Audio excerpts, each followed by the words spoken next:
Hey, my name's James Nicholson. Welcome to my YouTube channel. Now, in this video, we're going to go through the UK Residential Market Survey, the RICS report, which is something that comes out each month, and this is from the Surveyors.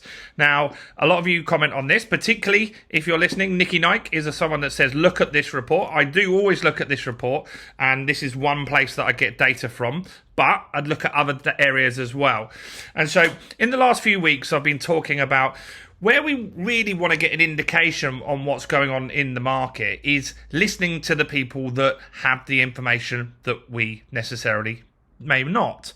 And people that have more of a whole market idea are, for example, the mortgage companies, because at the end of the day, they're the ones lending the money out. So they know what the house prices are going to be going forward. So if Nationwide and Halifax and these other places come out and they say, you know what, look, the market isn't going to drop as much as we're expecting this year, then they probably know a little bit more even than someone like the Bank of England, because at the end of the day, it's Halifax that are getting the applications in. They're the ones that are approving the money. They know what deals are getting agreed today.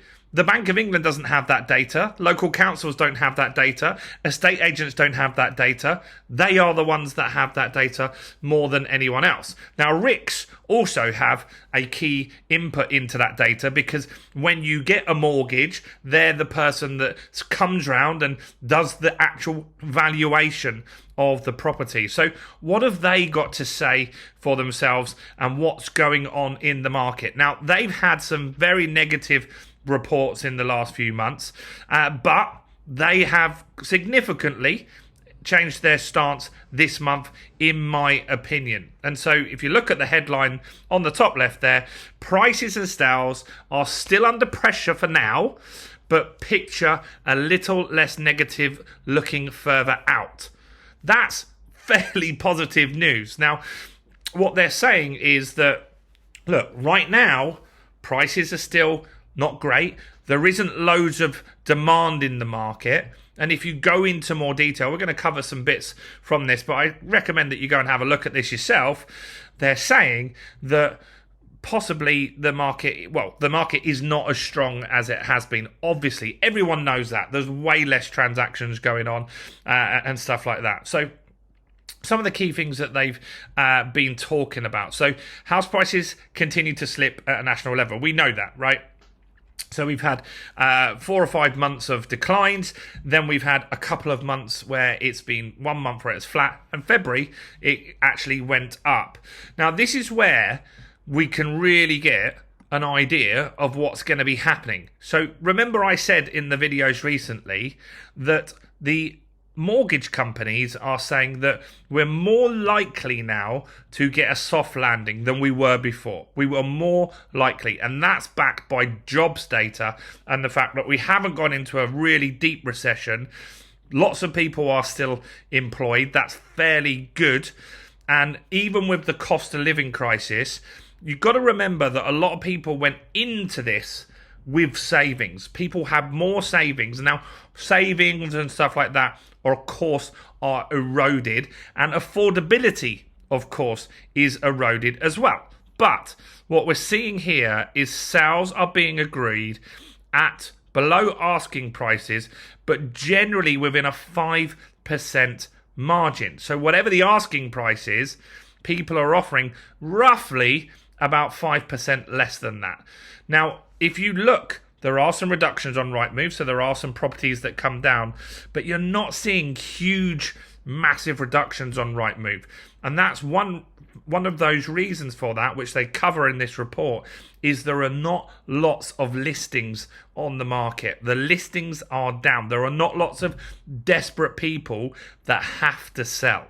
And that makes a big difference here. When you've got people that must sell because maybe they've lost their job, or because of the interest rate rises that they've just had to sell the property and they're going to go and rent, those people that they come on the market, they're going to push the market down significantly. So what we're seeing here is that the house price, asking price, people are getting close to that price or there or thereabouts, and that is showing that data those are transactions that are going to be going through for the rest of the year. So you've got to think January and February. January was pretty much flat. February, we've had a bit of a house price increase. And now what we're looking at here is we're saying, okay, in the next 6 months, the prices that we can see listed, that we're probably going to get some completed sales around 5% lower than the asking prices that we've seen online. That doesn't indicate a crash, does it? By any means. A crash is more than 10% in a year. If you knock off that 1% that we've had as a growth in February, that's roughly 4%, and that will get us all the way through to the autumn, potentially. And so what's also interesting here is that new buyers coming into the market is increasing. And so we are down 29% year on year with new buyers coming into the market. Now, we were last month 45% down. 45% down. So last month we nearly had half the buyers that we had the year before on a year on year basis. Now we're only 29% down. That is a big influx of new buyers back into the market, which is good. They're also talking about lots of people have a wait and see approach here. So there's lots of people that are in the property market. They're potentially wanting to buy something, but they're really waiting to see what happens here, and they're not desperate to sell. And that's when you can't really have a crash until people need to sell. And lots of people have said in the comments and stuff like that, look, you don't have to sell your house, right? And so if I've bought a house, for example, this morning I've just been at a property that I bought for Georgia. Unfortunately, that tenancy didn't work out, so we've just taken it back on and we're renting it out at the moment. And that property I bought for £235,000. And if someone offered me 150, 160, 170, 200, even 220, I wouldn't take it because I don't need to take it. My mortgage is fixed for 5 years. And there's a lot of people in that situation.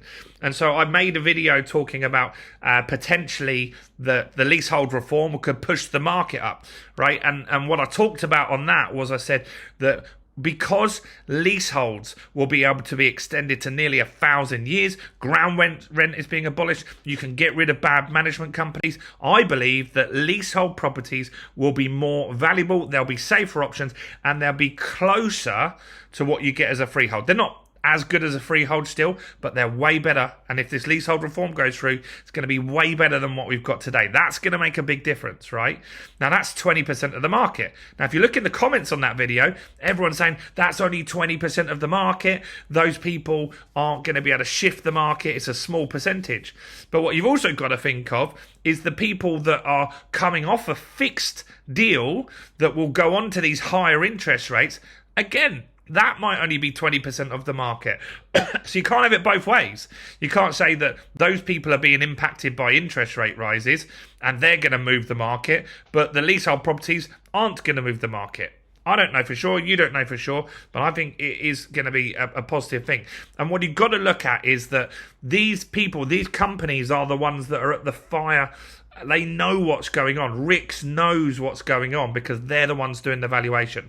Let's have a quick look at some of the comments here from the surveyors that have been asked. So this guy here, David, Brannan and Partners, he says it's a strong beginning to quarter one. So that's good, isn't it? Let's see what this... Property remains remains a long-term purchase, and indeed, if prices fall, differential will fall, and if it moves up, it will go up. Here we go. Not anticipating a price crash, but demand is expected to cool. Okay, so that's someone doing sales in the north. This guy's in the East Midlands. So let's have a look at some other areas, right? The market has maintained some stability, although generally very quiet, but it's stable, right? That's good. that's what we want to see, right? Let's see what's going in the south. Okay, so this guy is in the southeast, in Tunbridge Wells, looking better than the media say, is his comment. And so you can go through all of these. You can see this stuff. This is the survey done by the RICS. Surveyors in the market, this is what they are saying. They're not saying crash at all. In fact, they're saying the opposite. They're saying more. You can see the words in here. Things like strong beginning, stability, all of this stuff is positive news. And this report is way more positive than it was last month. A lot more positive. I still take more like from what the mortgage companies are saying, because I think they've got more data than RICS would have, and so I think they know more ahead of time, because the RICS valuation could be 6 weeks into the process before they even get there and get the report in, whereas the mortgage company knows day one. You put your application in, they know what the agreed price is, they know all of this data ahead of time, weeks before RICS do, which is why I think they're more credible as a source. I also feel that the banks are going to have the data better sorted. Here's one here. This guy in the northwest, I like this guy's thing here. So he's saying the full effects of inflation will see prices rise as much as 10%. There we go. A lot of you are going to have something to say on that one. So before you go and kill me in the comments, have a look at the RICS report yourself. I think it's way more positive. The headline is it starts with positivity there. They're saying that house prices are in the margin of 5%. That's good. That gives us an indication on what's going to complete by the end of October. All that data is showing us really that we're not going to see a huge drop this year. Now, are we going to see one in 2024? No one knows for sure, right? Nobody knows for sure. What might happen is interest rates might keep rising in 2023. If they keep rising, then now, in that situation, could be more and more people that must sell. And when you get more people in the market that must sell, they will take a lower price because they need a fast sell. But I'd love to know your thoughts on this. Do comment below, like this video, guys. It really helps me with the YouTube algorithm. Go and check out all the other content on the channel, and go and learn some more property stuff while you're here. Thanks for watching. Bye for now.